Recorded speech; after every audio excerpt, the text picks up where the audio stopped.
एक छोटा सा भजन लेके आई हूँ। आप सबको अच्छा लगेगा तो कमेंट में हर हर महादेव जरूर लिखना। चर्चा परचा में छपवाए जग हो डर के करा सेवा। चर्चा परचा में छपवाए जग हो डर के करा सेवा। चर्चा परचा में छपवाए जग हो डर के करा सेवा। चर्चा परचा में छपवाए जग हो डर के करा सेवा। बाटे सिंह गुरु से कतडर बाटे सिंह गुरु से कतडर बाटे सिंह गुरु से कतडर बाटे सिंह गुरु से। चरनिया हो डर के करा सेवा। कर धैले चरनिया हो डर के करा सेवा। कर धैले बाड़ी चरनिया हो डर के करा सेवा। कर धैले बाड़ी चरनिया हो डर के करा सेवा।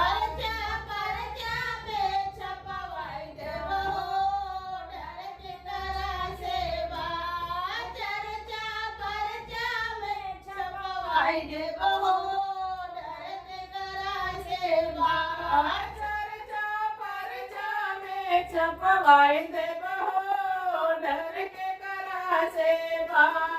चर्चा परचा में छपवाई देव हो डर के करा सेवा। कतडर बाटे पाइया हरिंदर से। कतडर बाटे पाइया हरिंदर से। कतडर बाटे भैया हरिंदर से। कतडर बाटे भैया हरिंदर से।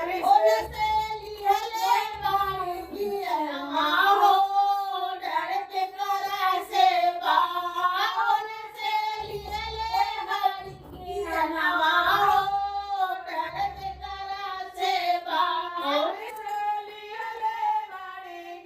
नवा हो डर के करा सेवा।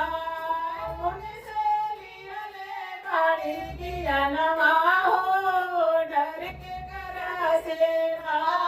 चर्चा परचा में छपवाए जाओ डर के करा सेवा।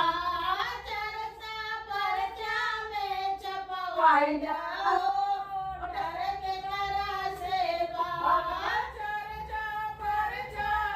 छपवाईदा हो डर के करा सेवा। चर्चा परचा में छपवाईदा हो डर के करा सेवा। कतडर बाटे माता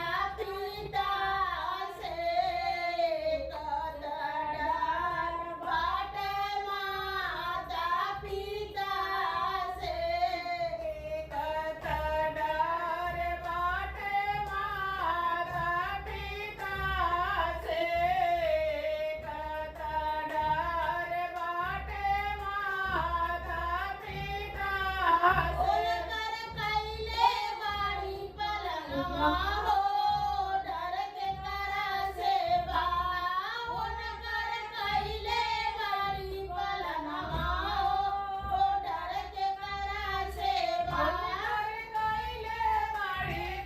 नवा हो डर के करा सेवा।